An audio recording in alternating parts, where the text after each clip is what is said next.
ফেরাউনের ঘরে সন্তান নাই, তার স্ত্রী পানির ঘাটে বাচ্চা চলে আসলো। বাচ্চা দেখে সে বলছে মাশাআল্লাহ, এত চমৎকার একটা সন্তান, ফুটফুটে বাচ্চা। ফেরাউনের কাছে নিয়ে গিয়ে বলছে একে রেখে দেই, লা তাকতুলু, তাকে হত্যা করো না, আসা ইয়ানফা'না আও নাত্তাখিযাহু ওয়ালাদা, তাকে আমরা রেখে দিই, হয়তো সে উপকারে আসবে, অথবা কোনো আমরা তাকে সন্তান হিসেবে গ্রহণ করতে পারি। তো ফেরাউন কিন্তু খুব সতর্ক ছিল, তারপরেও আল্লাহ পাক তারই ঘরে মুসা আলাইহিস সালামকে বড় করলেন, সুবহানাল্লাহ। আর মুসা আলাইহিস সালাম ফেরাউনের স্ত্রী দুধও পান করছে না। তখন মুসা আলাইহিস সালাম একজন বোন আছে, সে গিয়ে তাদেরকে খবর দিল যে আমরা কি তোমাদেরকে হাল আদুল্লুকুম আলা মান ইয়াকফুলু, এমন একজনের কথা বলবো যে মুসাকে দুধ পান করাবে, এই বাচ্চাকে দুধ পান করাবে। আল্লাহ পাকের কি কৌশল, আল্লাহ পাক ওই মায়ের কোলেই আবার মুসা আলাইহিস সালামকে ফিরিয়ে দিলেন। এদিকে মায়ের দুধ খাচ্ছে, ফেরাউনের ঘরে বড় হচ্ছে, আবার ফেরাউন একটা বড় অঙ্কের হাদিয়া তার মাকে দিচ্ছে দুধ পান করানোর জন্য। সুবহানাল্লাহ, আল্লাহ পাকের পরিকল্পনা দেখেন। আমি আসলে বুঝাতে পারছি না ভাই, আমার ল্যাঙ্গুয়েজের প্রবলেমের কারণে মাফ করবেন। অনেক তথ্য মাথায় থাকলে কথা বলা টাফ হয়ে যায়। তো সুবহানাল্লাহ, আল্লাহ পাকের পরিকল্পনা দেখুন, যে নবী মুহাম্মদ সাল্লাল্লাহু আলাইহি ওয়াসাল্লামকে মক্কা থেকে তাড়িয়ে দিচ্ছে মানুষ, আল্লাহ রাব্বুল আলামিন সেই মক্কা নবীর পায়ের সামনে এনে দিলেন। সুবহানাল্লাহ, মাত্র 8 বছরের ব্যবধানে। যে বদর যুদ্ধে মুসলিমদেরকে একদম নিঃশেষ করে দেওয়ার প্ল্যান করা হয়েছে, ওই বদরেই আল্লাহ রাব্বুল আলামিন আবু জেহেলের মৃত্যু লিখে রাখলেন। যে ইউসুফকে কুয়ায় ফেলে দিল তার ভাইরা, সেই ইউসুফকে আল্লাহ পাক সেখান থেকে রাজপ্রাসাদ, সেখান থেকে কারাগার, সেখান থেকে আবার নিয়ে আসলেন মিশরের পলিটিক্যাল পাওয়ার। আল্লাহর পরিকল্পনা। যে ইয়াসরিব একসময় ইহুদিদের দাপটের জায়গা ছিল, ওই ইয়াসরিব মুসলিমদের করতলগত করলেন আল্লাহ পাক হিজরত করিয়া। বাদশাহ নাজাশি আবিসিনিয়ায়, আমি তো মালয়েশিয়াকে একটা আবিসিনিয়া মনে করি, এখানে মাশাআল্লাহ এরকম পরিবেশ আছে, শান্তিপূর্ণ ইসলামী পরিবেশ। বাদশাহ নাজাশির এরকম পরিবেশ ছিল। বাদশাহ নাজাশি কিন্তু মুসলিম ছিল না, সে খ্রিস্টান ছিল। তারপরেও নবীজি বলতেন বাদশাহ নাজাশির রাজ্যে কেউ জুলুমের শিকার হয় না। সুবহানাল্লাহ, যদিও সে মুসলিম ছিল না।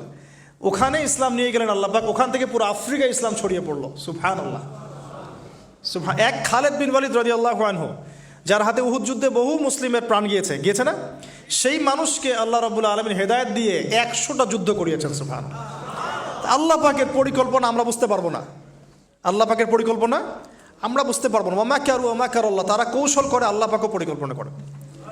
দেখেন এই যে প্যালেস্টাইন নিয়ে এত সমস্যা করছে না, আল্লাহ পাকের কি পরিকল্পনা। সুবহানাল্লাহ, আল্লাহ পাক সমস্ত জিউসদেরকে ওইখানে একত্রিত করেছেন। কেন জানেন? কেন জানেন? আল্লাহ পাক এই যে 1914 থেকে নিয়ে 2023 এই যে সালগুলো চলছে, 100 বছর, লাস্ট 100 বছরে সারা ওয়ার্ল্ডের জিউসদেরকে ওখানে একত্রিত কেন করেছেন জানেন? যেইভাবে আল্লাহ পাক ফেরাউনের দলবলকে লোহিত সাগরে ডুবিয়ে দিয়েছেন, ওইভাবে আল্লাহ পাক প্যালেস্টাইনিদের সবাইকে ডুবাবে ইনশাআল্লাহ। এটাও আল্লাহ পাকের একটা বড় পরিকল্পনা। এটা ওরা বুঝতে পারছে না, কিন্তু সময় সাক্ষী দেবে ইনশাআল্লাহ। দেখে নিন, আমরা 100% হলফ করে বলতে পারি এটা হবেই ইনশাআল্লাহ। এই কারণেই লাস্ট এই যে অটোম্যানদের ডিফিটের পর থেকে নিয়ে 1970 থেকে নিয়ে যে first world war, second world war করতে করতে সব জায়গা থেকে জিউসরাকে একত্রিত করেছে এখানে, বিকজ অফ লাস্ট একটা সর্বশেষ একটা ম্যাসাকার আল্লাহ পাক করবেন এদেরকে ইনশাআল্লাহ। কার হাতে? ঈসা আলাইহিস সালামের হাতে। আমাদের উম্মতের মধ্যে কে নেতৃত্ব দিবেন? ইমামুল মাহদি, যার নাম হবেন মুহাম্মদ। তার নাম কি? মুহাম্মদ। তার বাবার নাম আব্দুল্লাহ, তার মায়ের নাম হবে আমিনা। তো এটাও ক্লোজিং টাইম। এখন আসুন, তো আল্লাহ পাকের কি পরিকল্পনা। যৌবনকালটা আল্লাহ পাক মুসা আলাইহিস সালামকে ফেরাউনের ঘরেই কাটালেন, এবং আল্লাহ পাক মুসা আলাইহিস সালামকে দুটো গুণাবলী দিয়ে বড় করলেন। দুটো গুণাবলী মনে রাখবেন। এক হচ্ছে কওয়ী, তিনি শক্তিশালী ছিলেন, ফিজিক্যালি অনেক শক্তিশালী ছিলেন। আমিন মানে বিশ্বস্ত ছিলেন, কওয়ীউল আমিন, মনে থাকবে ইনশাআল্লাহ। আমরাও আল্লাহর কাছে দোয়া করি, আল্লাহ আমাদেরকে কওয়ী বানিয়ে দিন এবং আমিন বানিয়ে দিন, আমিন। এবার যৌবনে উপনীত হয়েছেন, টকবকা রক্ত, বাইরে বের হয়েছেন। বাইরে বের হয়ে দেখছেন যে দুজন ব্যক্তি লড়াই করছে, ইয়াক্তাতুলান রজুলান ইয়াক্তাতুলান, দুজন ব্যক্তি মারামারি করছে। একজন মিন শিয়াতি, তার বনু ইসরাইল কওমের মধ্যে, আরেকজন হচ্ছে আদুবি, তার শত্রুর মধ্যে। তো মুসা আলাইহিস সালাম গিয়ে সাহায্য করতে চাইলেন তার কম। আমরা বলি না দেশি ভাই সাপোর্ট দিই, তাই না?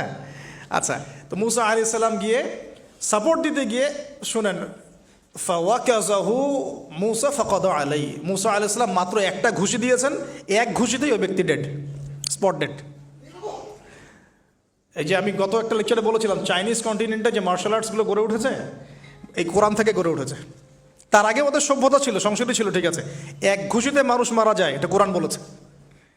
এক ঘুষিতে মানুষ মারা যায়, এটা কোরআন বলেছে। ওরা এখন রিসার্চ করে বের করে যে 6টা-7টা স্পট আছে মানুষের দেহে, এক ঘুষিতে মানুষ মারা যেতে পারে। কোরআনকে আমরা মূল্যায়ন করি না, কিন্তু কোরআনকে সারা দুনিয়ার অমুসলিমরা মূল্যায়ন করে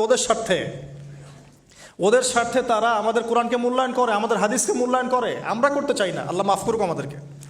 আমরা কোরআন পড়তে চাই না, গবেষণা করতে চাই না, অর্থ বুঝতে চাই না, একটু আরবি ভাষা শিখতে চাই না, কোরআনের বালাগাত ডেইলি একটু তেলাওয়াত করবো এক পারা, সেটা করতে চাই না। আল্লাহ পাক আমাদেরকে মাফ করুক এবং কোরআনওয়ালা বানিয়ে দিন, আমিন। কথাগুলো বলার উদ্দেশ্য আপনাদেরকে আঘাত করা নয়, আমি জাস্ট আপনাদের কলবে একটু ধাক্কা দেওয়ার চেষ্টা করছি, যাতে করে আপনারা সবাই কোরআন তেলাওয়াত করেন ডেইলি এক পারা করে। আল্লাহ কবুল করে নেবেন। এবার আসুন দেখুন, এবার কি হলো, এটা ইন্টেনশনালি ছিল না, আনইনটেনশনালি মুসা আলাইহিস সালাম এখন কিন্তু মানে হত্যার অপরাধী হয়ে গেছেন, তাই না? ফেরাউন তাকে ধরার জন্য বের হয়েছে দলবল নিয়ে, ওকে ধরতে হবে, এবার অ্যারেস্ট করতে হবে।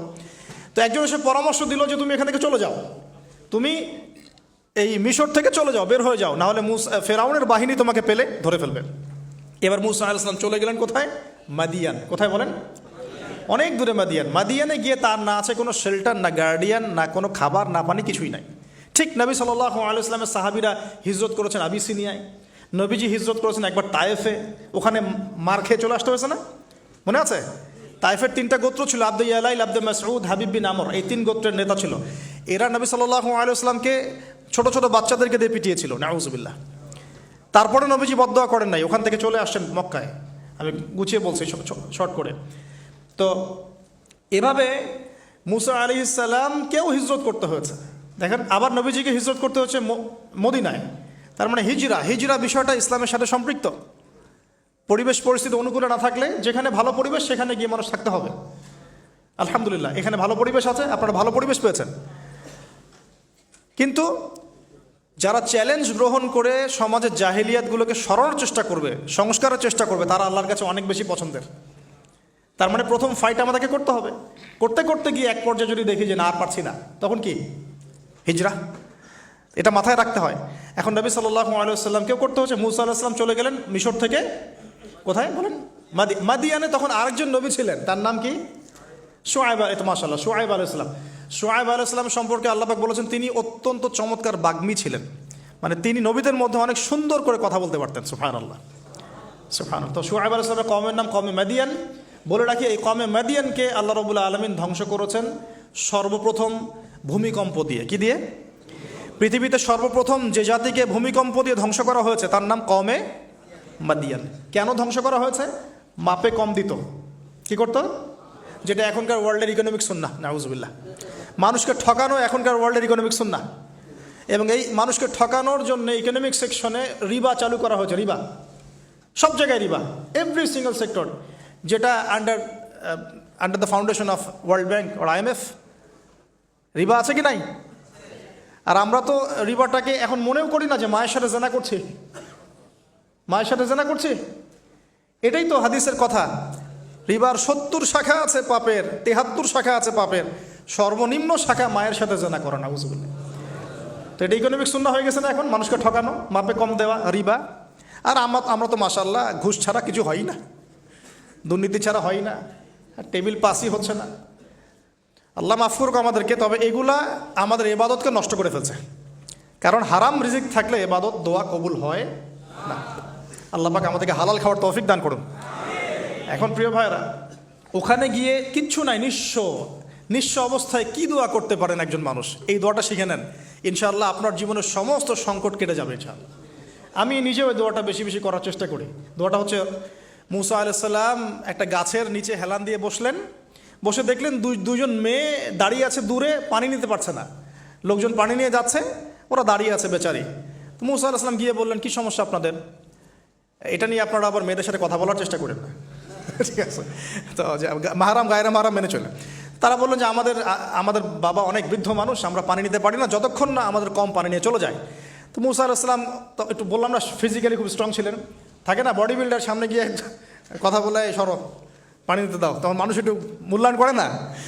তো মুসা আলাইহিস সালাম এভাবে পানি নিয়ে দিলেন এবং বাছুরদেরকে পানি পান করালেন, করিয়ে গাছের নিচে এসে বসে আছেন। বসে বসে তিনি দোয়া করছেন। এই যে দোয়াটা তিনি দোয়া করছেন, রব্বি, একটা নেক কাজ করলেন না, মানুষের উপকার করলেন, নেক কাজ করে এসে গাছের নিচে বসে দোয়া করছেন, আল্লাহ এখানে তো আমার খাবার পানি বাসস্থান কিছুই নাই, আমি কি করব? রব্বি ইন্নি লিমা আনজালতা ইলাইয়া মিন খায়রিন ফকির। রব্বি ইন্নি লিমা আনজালতা ইলাইয়া মিন খায়রিন ফকির। আবার বলেন, রব্বি ইন্নি লিমা আনজালতা ইলাইয়া মিন খায়রিন ফকির। অর্থ হচ্ছে, হে আল্লাহ, তুমি তোমার পক্ষ থেকে আমার উপরে যে নিয়ামতগুলো দিবে, আমি এর জন্য ফকির হয়ে বসে আছি আল্লাহ। অর্থ বুঝে পড়বেন ভাই, নামাজ রোজা হজ জাকাত যাই করেন আল্লাহর ওয়াস্তে অর্থ বুঝে পড়বেন। অর্থ বুঝে পড়লে আপনার ইবাদতের স্বাদ পাবেন, তৃপ্তি পাবেন, আল্লাহর সাথে কানেকশন হবে, আল্লাহর নূর পাবেন, মাআরিফত পাবেন, সত্য স্বপ্নও দেখবেন তখন ইনশাআল্লাহ। তখন শুয়ে শুয়ে সত্য স্বপ্ন দেখবেন ইনশাআল্লাহ। আল্লাহ পাক তৌফিক দান করবেন। এবার আল্লাহ পাকের সাহায্য নেমে আসলো, ওই দুই মেয়ের মধ্যে একজন হেঁটে হেঁটে চলে আসছে। এবার এই মেয়ের হাঁটা সম্পর্কেও কোরআন কথা বলেছে, সুবহানাল্লাহ। এই মেয়ে কিভাবে হেঁটে এসেছে এই হাঁটার বর্ণনাও কোরআন দিয়েছে। কোরআন বলেছে এই মেয়ে হেঁটে আসছে লাজুক পায়ে। কি পায়ে?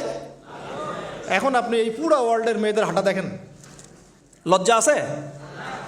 তাহলে মেয়েদের সাথে লজ্জা একটা গভীর সম্পর্ক আছে। এই মেয়ের প্রশংসা আল্লাহ পাক কোরআনে করলেন, লাজুক পায়ে লাজুক ভঙ্গিতে অবনত নয়নে সে হেঁটে আসলো। এই মেয়ে এসে বলছে, আমার বাবা আপনাকে ডাকেন, আমার বাবা আপনাকে ডাকছেন। তিনি গেলেন, বাবা শুআয়ব আলাইহিস সালাম। তখন এক বোন ইনডাইরেক্টলি বাবাকে বোঝাচ্ছে যে বিয়ে শাদী দিলে ভালো হয়। এক বোন বলছে যে আপনি তো তাকে পুরস্কৃত করতে চাচ্ছেন, তাহলে এইরকম কবিউন আমিন একজন মানুষকে সবচেয়ে ভালোভাবে পুরস্কৃত করা যায় তার যথাযোগ্য প্রতিদান দেওয়ার মধ্য দিয়ে। তো মেয়ের ইশারা বাবা বুঝেছেন, তিনি নিজের এক মেয়ের সাথে মুসা আলাইহিস সালাম বিয়ে দিলেন, সুবহানাল্লাহ। তবে শর্ত দিলেন, দেনমোহর কি? মোহর তো নাই। মোহর কি? এবার মোহর হচ্ছে 8 বছর তোমাকে আমার ফার্মে কাজ করতে হবে। এটা আগেকার একটা স্টাইল ছিল, সুন্নাহ। এটা এখন নাই যদিও, আগে এরকম ছিল যে দেনমোহর দেওয়ার জন্য এই একটা পদ্ধতি ছিল। যেমন ইয়াকুব আলাইহিস সালামের ক্ষেত্রেও এরকম 7 বছরের কথা আসছে, তিনি 7 বছর তার শ্বশুরের ফার্মে কাজ করেছেন। এটা নতুন ছিল না ওই সময়, এটা কমন ছিল। এখন যেমন আমাদের দেশে কমন 10 লাখ টাকা মোহর হবে, 10,000 টাকা দিব, বাকিটা সব বাকি, তাই না? তো এরকম আর কি কমন কিছু বিষয় থাকে আর কি। আস্তাগফিরুল্লাহ, মাফ করো। বলবে বাসরাতে, বলবে আমাকে মাফ করে দাও। শুরুতেই নিজের গায়রথহীনতার পরিচয় দিল। আবার এদিকে শ্বশুরের কাছে মাশাল্লাহ মোটা অঙ্কের ডোনেশন নিতে চাচ্ছে, যৌতুক। বিয়ে আমাদের ওখানে মাশাল্লাহ মানে কেনা বেচা, মেয়ে বিক্রি করতেছে আর ছেলে কিনতেছে। এবার 8 বছর পূর্ণ করা হলো, তিনি আরও 2 বছর 10 বছর পূর্ণ করলেন। এই 10 বছরে মুসা আলাইহিস সালাম নববী পরিবেশ পেলেন, অভিভাবক পেলেন, স্ত্রী পেলেন, প্রেমময়ী সন্তান ইত্যাদি সব কিছু। এবার আল্লাহ রাব্বুল আলামিন তাকে মিশরের দিকে যাওয়ার যে সময়টা এখন হয়ে গেছে, 10 বছর হয়ে গেছে, মিশরে যেতে হবে।